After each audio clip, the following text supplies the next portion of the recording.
Hello again, and welcome back to Parative Radio. This is episode 22. Yep, 22. And in this episode, I speak to a gentleman called Joseph Hall, who is currently a senior designer at a company called PB Creative in London. And we'll discuss a few things, including student portfolios, university, because we both went to the same university, his work at JKR in London. He briefly worked at Elmwood, so we discussed that too, and his early influences. So yeah, I hope you enjoy.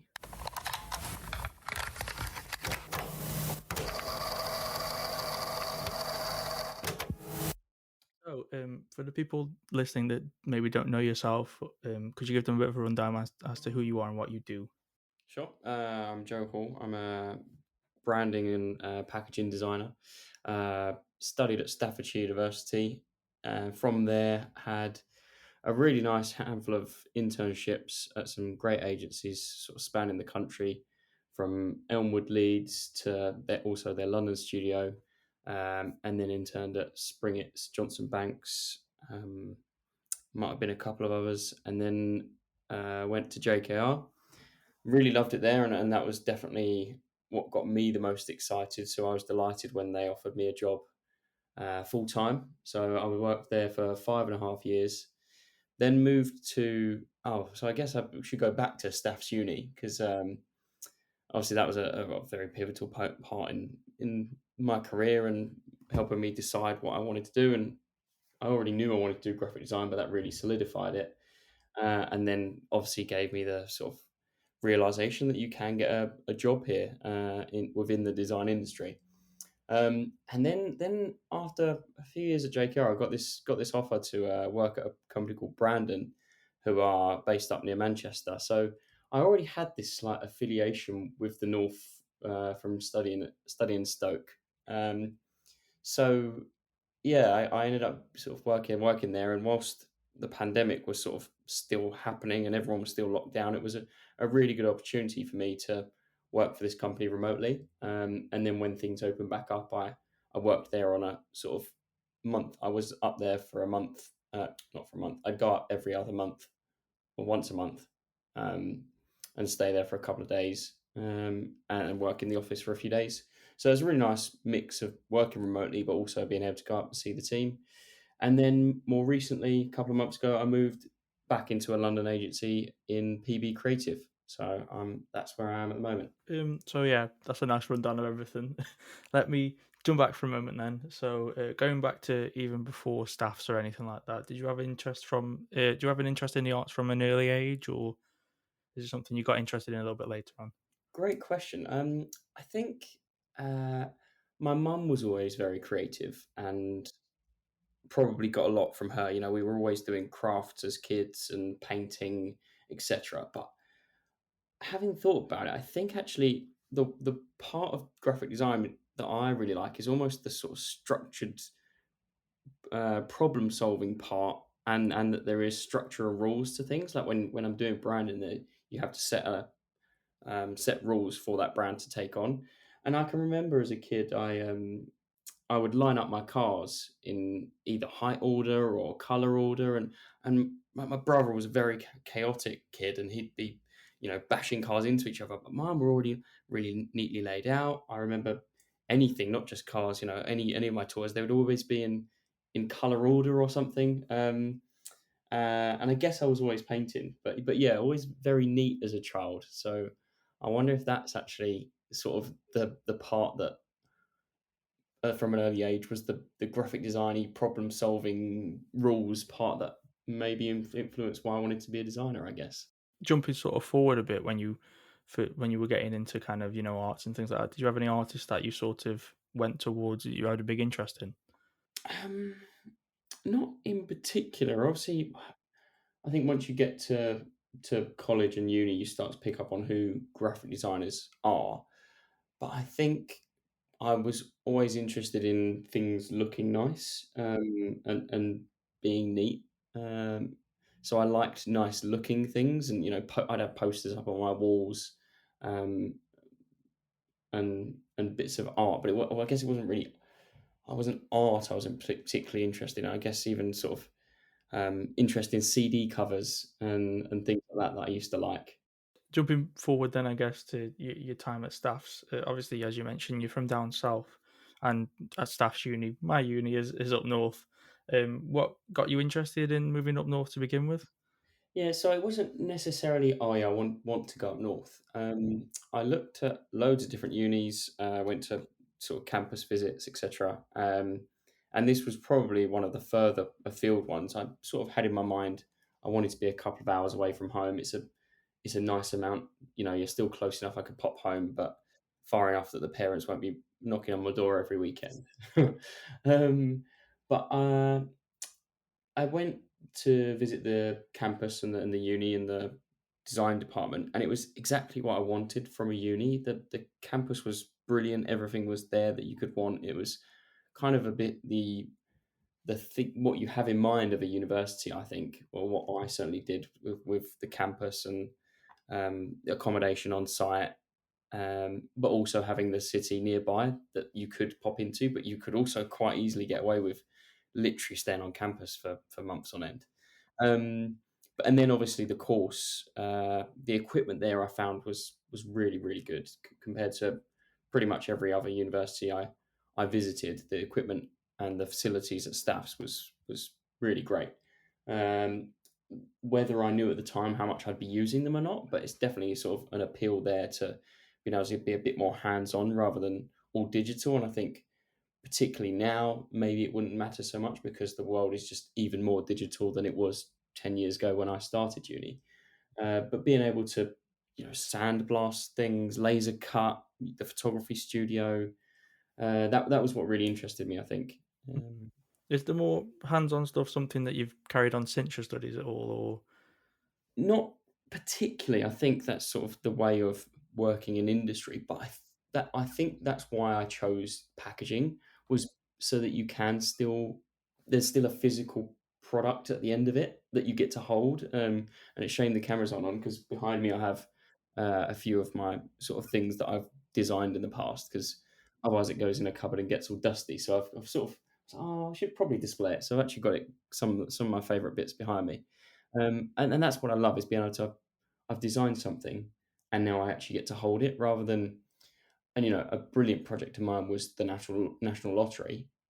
Did the branding at JKR uh, for the lottery, and as amazing as that project is, it's all digital.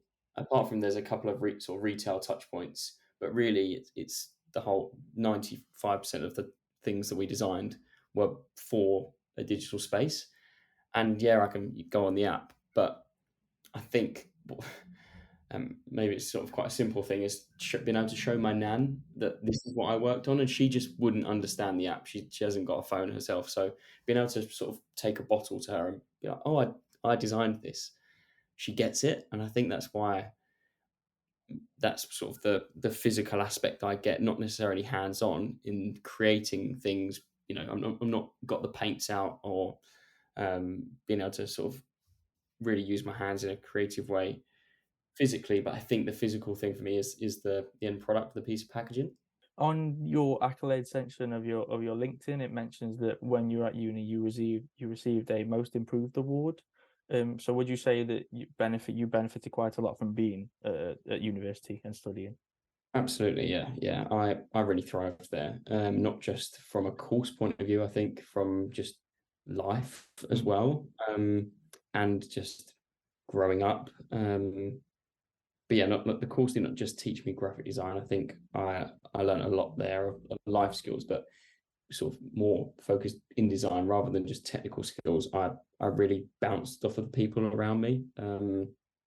Some people with really good skills and different skills that I was friends with, that I picked up and trying to learn as much from them as I could, and they really helped me be better because there's like a couple of the guys that were like, oh, damn it, like in a really healthy way. Oh, he's done a really good project there. I want to do better than that. mm, And there was a small handful of us that all really helped each other improve. And I think without each other there, we wouldn't have done as well. yeah. I think I vaguely remember at the end of uni, sort of saying to these few people, like, look, honestly, it was so good having you there, because without each other we wouldn't have been as good as each other. And there was that real mutual respect of like, oh yeah, like we wouldn't have done what we were doing now if we hadn't been together 10 years ago. Mm, So yeah, it was really good sort of being at the uni as such, but also bouncing off your peers. Um, but yeah, like most improved, I think it was, and that's normally like a bit of an, oh, he's turned up, a bit of an effort award. But I think first year I just didn't really understand what good design was, and mm, then over time started to get it, and then there was something that clicked in second year, and I I sort of realized, had this moment where this is exactly what I want to do, and I'm going to make this happen. So I really knuckled down, and with a better understanding of what good design is, and also the hard work and realization that you can get a good career here, mm, it sort of had this perfect storm, and I've started to do a lot better, because yeah, some of the projects in my first year are quite laughable, and when I go back to the degree show, or if I go and lecture every now and then, the lecturers tend to bring it up in front of everyone, because it's quite a funny story that how bad my first year was. Um, Not from the want of trying. I wasn't like just didn't turn up. I actually turned up and tried. I was just terrible at design.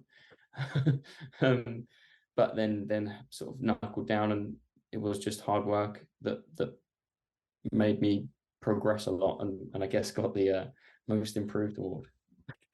So yeah, this is kind of the middle bit, the breakwater bit in the middle, but I've got a segment called the Hall of Fame. And essentially, it's the question of if say we were stuck in a lift together, and I said to you, "Can you give me one thing I can go away and research from being in the lift that was sort of the heartbeat of your own career, sort of the most pivotal thing that sort of shaped how you do what you do, what you do, so on, so forth." Um, and it can be anything. So a book, a movie, person, whatever you want, really. What do you think that would be? That's a really tough question. I've been trying to sort of think about it, and um, I think it's not necessarily sort of a pivotal moment that you can go away and research, but Mm, there was a really nice moment that I remember sort of thinking, oh, whoa, sort of longevity of a career. This is good, but I'll try and sort of go back to an earlier one. mm, But this one always sort of pops up. I'd only been, I might have still been an intern at JKR, and I was walking to work. I was only a street away from the office, and this Aston Martin sort of comes up alongside me. I'm like, "Cool, that's nice, isn't it?" And sort of in a real quick way, never be me in there. And it comes around the corner, and Ian Ritchie, so the R of mm, JKR, just waves at me as he drives past in his Aston Martin. I was like, "Oh wow! Not only is this career really fun, you can make money." mm, And I don't know. I just had this like, oh yeah, I've definitely picked the right career here. Like I don't expect to ever be able to afford to drive an Aston Martin, but you can sort of hope. So that was just a really weirdly lovely moment that I always remember from that was sort of what started my career and made me think, yeah, I've picked the right one here. Because you do graphic design for fun. mm, You don't necessarily pick it, you know, to go and do a degree. If I wanted to earn a load of money, I could have picked law or mm, something and done the degree in that. So it's a passion, and that's why you pick it. Maybe that's the sort of pivotal thing. Is actually, as a kid, my mum always said, do what you enjoy, not what you love. mm, Um, do what you enjoy, not necessarily what you're good at. So I probably should have studied science at uni. I took triple science at school and got an A star in physics, an A in chemistry, an A in biology, um, and was pretty academic at school.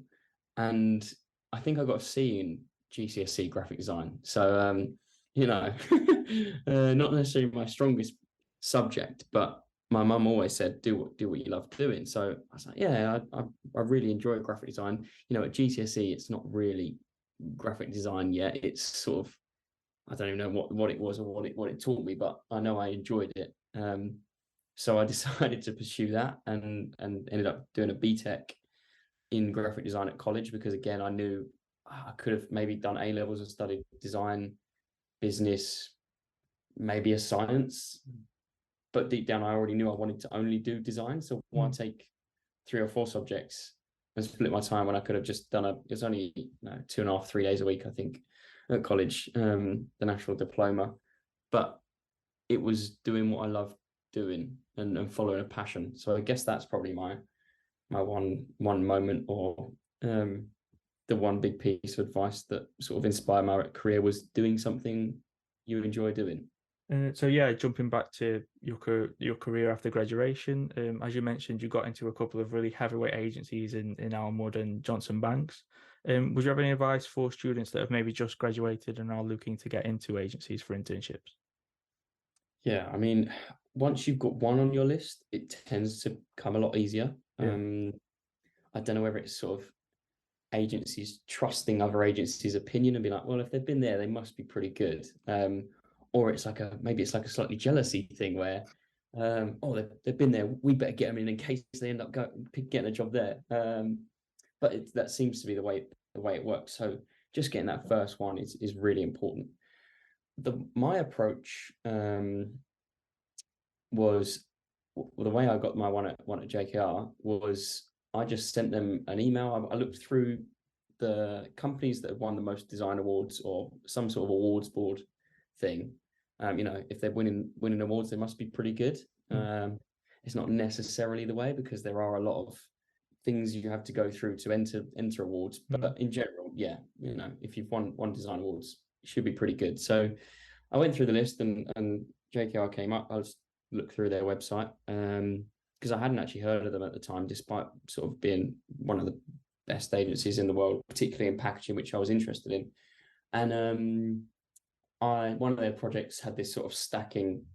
It was a Penhaligon's perfume, I think it was, and it was sort of similar to one of the projects I'd done at uni, my final project. And I just said, congratulations on your recent win. I saw your Penhaligon's work on your website and it reminded me a bit of mine. Could you take a look at it? And it's just a really simple email. It's congratulating them. They're like, oh, yeah, nice. Um, but also it's sort of a little simple into a segue to my portfolio. And it was picked up by a DD that had been to staffs. So he was Mm. ex staffs from 15 years before. And I think there's definitely something in that as well as hitting up alumni from your university because you just have that little extra like, oh, it reminds you of yourself. And I want to give that opportunity to someone that you don't know, but there's some weird connection there. So he picked it up, luckily, looked through my portfolio and luckily invited me for an internship. So that's how that started. A couple of others are, yeah, sort of sending nice emails does really work because you'd be surprised at how few students do that. Mm. And I don't know, students must be sort of expecting you to come to them, but you don't have time. So if you're pinging out your portfolio to as many agencies as you can and are tailoring your portfolio so that, just fire it out to everyone. If there's a packaging agency that maybe do a bit more beauty, have you got anything that shows maybe some crafted stuff that feels relevant to them? Versus another agency that do digital work and it's all very big and bold and graphic. And you have 6 projects in your sort of bank of projects to go in your portfolio. If you show 4, but you mix and match in those 4 each time, maybe even 3, and sending that, it then feels relevant. They're going to sort of, if they like the kind of work they do, so they want people to do similar work. So tailoring your portfolio as well. But yeah, really, it's just sort of starting those conversations. And fingers crossed, if any students have been to studios on visits, we just had some students from staffs actually come on last Thursday. They came to visit, and if one of them messaged me in 2 years' time, so they were second years, they messaged me in 2 years' time saying, "Oh, I came and visited your studio a couple of years ago. Don't suppose you'd remember me, but here's my portfolio now." It's that lovely little in that you need. You need sort of an excuse to email Mm. sometimes. But that's just like, oh yeah, reminds me of the day. I might not necessarily know their face or name, but it's like, oh yeah, kind of, and you've already got that to sort of ease you in. And I think sometimes you need something just to ease in conversation rather than just sort of typing in maybe senior designer and trying to find a designer on LinkedIn that you could just send emails to. Yeah. You kind of want a little bit of a connection. But if not, that is quite a simple way. It's via LinkedIn. Go straight to a designer and sort of try and any chance you could get my portfolio under the creative director's nose, because sending it to the creative director probably going to get sifted out by their PA possibly, or they've just not got time to read it. Even if they do, they've then had to jump to a meeting or someone's asked them something. Whereas a designer or a senior designer probably got that little bit extra time and tends to care because they were only there themselves a few years ago. So yeah, I'd say that's probably the best way to go, rather than even emailing sort of general inquiries at X agency. If you can get someone personal on a more personal basis, that's a really good way in. You might have answered the next one already, but it's about portfolios essentially. And I just wanted to ask, when you're looking at a student portfolio, or even the student themselves, are you looking for anything in particular, or is it just the portfolio of work maybe? I think you wouldn't believe how quickly I flick through a portfolio when I receive Yeah. one. Yeah, it sort of comes in ebbs and flows. Sometimes you receive a couple of week. You won't go a month without receiving one. I guess it depends on projects and timings of university. But I guess if you can kind of, as a student, again, if you could try and send out your portfolio earlier than the rest of the graduates that are going to do in Mm. summer, then you've probably got quite a good chance of getting seen and having that bit more time Mm. for someone to take a look at it. I will whiz through a portfolio and see, can they design? Have they got the sort of early skills of just being able to use Photoshop, Illustrator? You know, does it look any good? Fundamentally, as much as the idea is king, we have to make things look good as designers. And then secondly, if it's a yes, and most of the time, most students can design. You get a few that you're like, well, you've got no chance, unfortunately. Um, but most of the time, you get a good portfolio. Then I'll go back through and just the two projects that I've sort of liked on my flick through that I sort of saw that were most interesting. That's when I'll read the little blurb and find out the idea. Most of the time, it should be pretty obvious what the idea is. Sometimes, obviously, it needs explaining, so I'll then have a read through and digest a little bit slower. They're probably my two favorite projects, but yeah, it's not particularly long that I'm looking at a portfolio, so it does have to stand out quickly. And I guess in terms of what I'm looking for, I love to see a packaging project in there, but really, it's just is the work laid out well? Does it make sense? Because even just laying out a portfolio is a job within itself.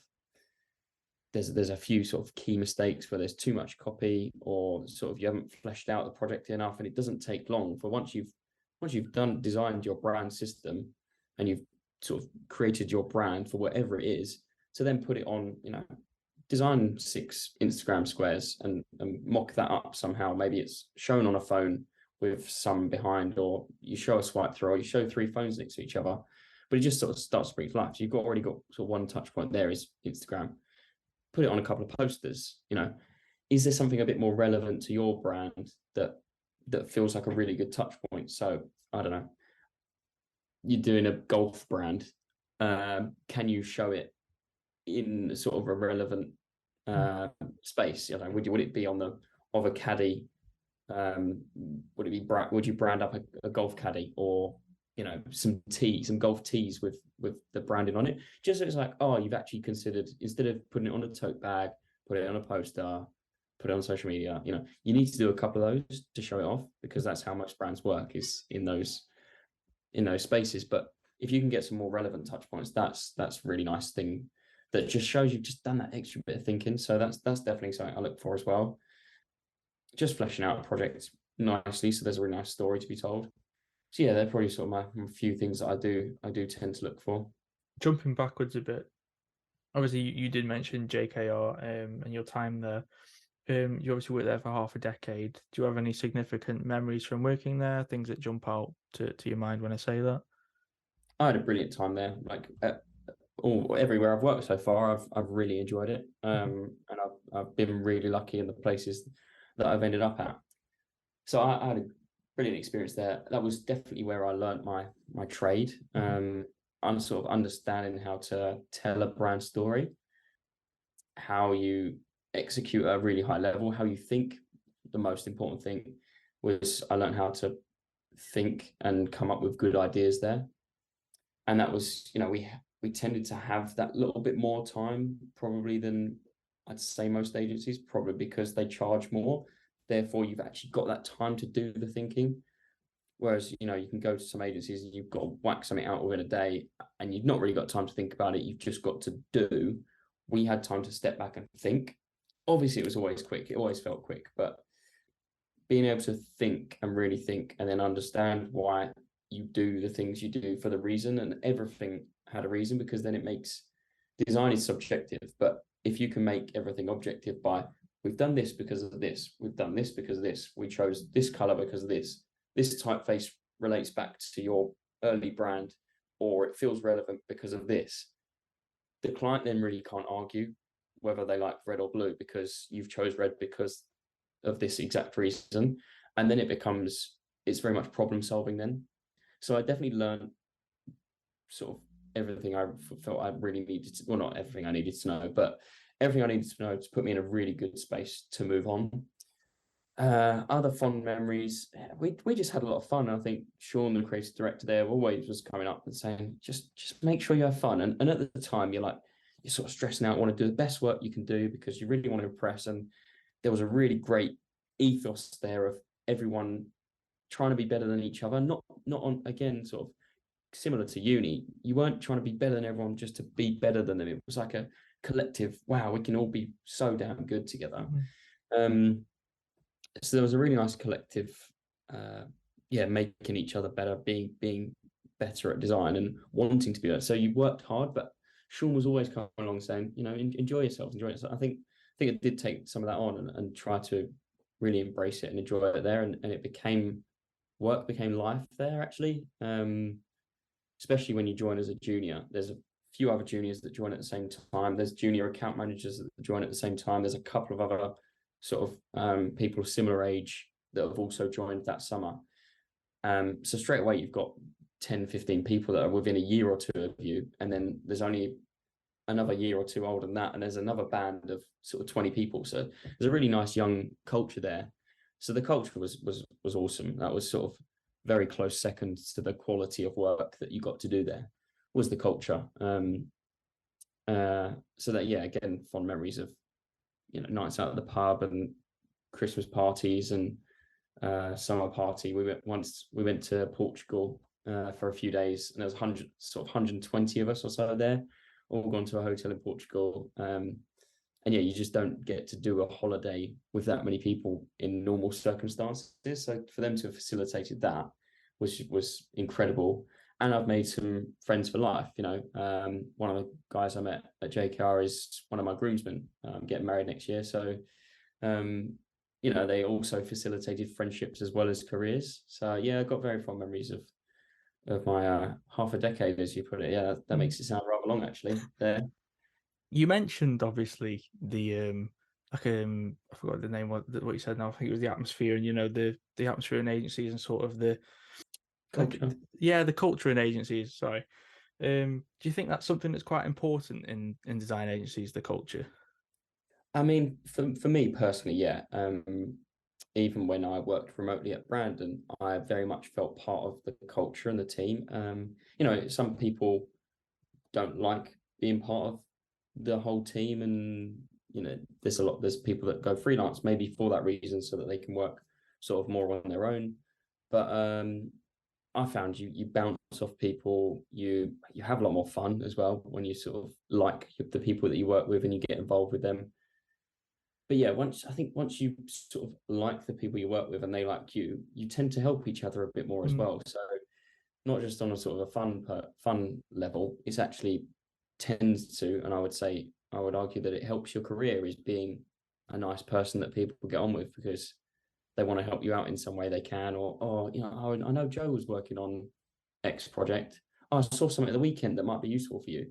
Whereas if you sort of never talk to them, you might not know what projects X person is working on, and therefore not be able to give them that little nugget that might just help them bring their design on by 1%. mm, But if you sort of see something that can help someone else, that's really great. So yeah, the culture. And then there's other sort of things that go with sort of being involved in the culture, and something I'm really passionate about is helping students. So as I said, we had some students come to PB Studio last week, and I love getting involved in that stuff and starting to now head that sort of stuff up. But in the past, I've been sort of involved in the team, and that's great. Setting briefs for students, helping them out, doing portfolio reviews. It was something that I sort of was lucky enough to receive and be involved in when I was at Staffs, and we had Elmwood come in, set a brief, and that's what ended up how I ended up getting an internship at Elmwood in Leeds, was because I won. They set a brief and said whoever wins the sort of project wins the project, I guess, gets an internship with us, and so I ended up going to Leeds. I obviously said sort of Leeds isn't for me. I'm from Essex. I want to work in London because I can nip in and out from my parents. And therefore they actually said, oh, okay, well, why don't you go down to the London studio as well? So I was fortunate enough to have gone to both their studios, sort of because of that. So yeah, and again was involved in the culture, because you get interns sometimes that might not say a word to you. So Yeah. you might see that they've worked on some good stuff, but if they're not a person that you want to work with, you've got to work with them 5 days a week, 352 weeks of the year. You want them to be a nice person that you get along with and can talk to. So yeah, being part of a design culture, I think, is very important and something I'll always look for. Sort of beginning to round up and jumping on from your time after JKR, as you mentioned, you left and you've jumped to a couple of different agencies from them. Is there any particular reason you left and you've been jumping around? Are you in a bit of a career shake-up at all, or? I think sort of fair question. I think in general, I don't know whether it's sort of across the board in terms of careers, but I think in general there's a bit of and maybe it's once you've sort of earned your place, but I think there's sort of a bit of a 2-year thing where you go to an agency, do a couple of years, move on. Don't know how true that is, and probably does average out differently, but I'd done, as you said, sort of 5.5 years at JKR. It was just time for me to move on, sort of new challenge. What else is out there?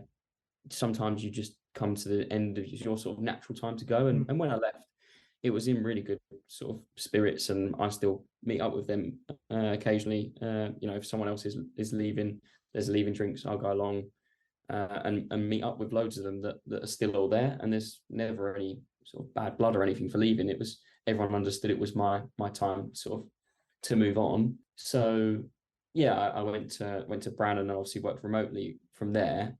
And again, I'd done a year and a half there and started to struggle a bit working fully remotely. Well, it was pretty much fully remotely, because as I said, I go up once a month, and it's a fair old slog for me to get there and back. So I'd leave the sort of Monday night, travel up, be there by almost midnight by the time I got there after work on the Monday.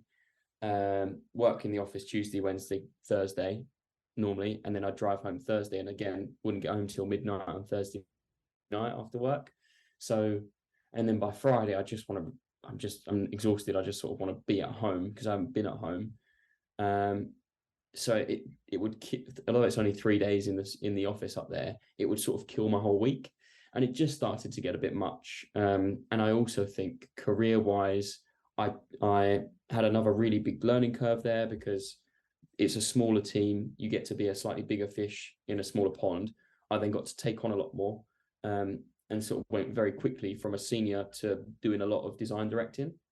And I think it's also not sort of, I didn't think it was, obviously, if I'd got the position there, who knows what would have happened. But I think it's fair, as a design director, you want to be around your designers so that you can just over the shoulder, not in a dictating way, but like, oh, actually, what if you just move that left and right, or change that to purple, or whatever it may be, just over people's shoulders, rather than, it's much harder on now that we're mostly working remotely, for a design director to have that impact on the juniors and the midweights, to just have, as a design director, you've got experience. You kind of know the little tricks and of the trade and things that can save time and just help bring on a project really quickly. And if you're not there with people, I think that's much harder to do, because you have to sort of schedule in time to jump on a call. I think people are getting better at just sort of, design directors and juniors jumping on a quick call, just giving them a literal sort of a Teams call and saying, just moving this around, can't quite get it right. What do you think? And then hanging up, and it's only taken a couple of minutes. But I feel like we're dictated a lot more by our calendars now because we're digital and you can't physically see that people are in meetings. Mhm. Um, so also I wanted the next career move, the next step in my career is to be a design director. I'd like to be around the people rather than sort of doing it over Teams and Zoom. And Yeah. at the moment, I currently going twice a week, so there's still a little bit of that. I would have to do a lot of my design directing from home, but I think having that balance of going in. So yeah, there were definitely good career moves, and I hope now that I really enjoy where I'm at because I've only been here a few months, but I'm hoping that this will continue and I'll stay there a while, and maybe do another 5 years or so. But yeah, the Brandon one was obviously a short one because of that Yeah. distance. It starts to get a bit much, and I wanted to be around people again. I'm also a people person. Mhm. As you said, I like being in the culture, and it was harder to be part of the culture despite the efforts that they every time I went up, there was Brandon were really good for getting me involved and people making a bit more of effort. Oh, Joe's up. Let's we'll go out for a couple of drinks or we'll go out for dinner, etc. It is just hard when you're not sort of a commutable distance away. Mhm. So so that was the reason for that. Being around people again and sort of the next career move for me is design director, and I want to be around people. So they weren't for any sort of bad reason or particular reason that I didn't get on anywhere. It was just there were just the right times in my career. Mhm. Um, and fingers crossed I'll stay at this place for a while. So it won't be as sort of disruptive as I guess it looks on paper at the moment.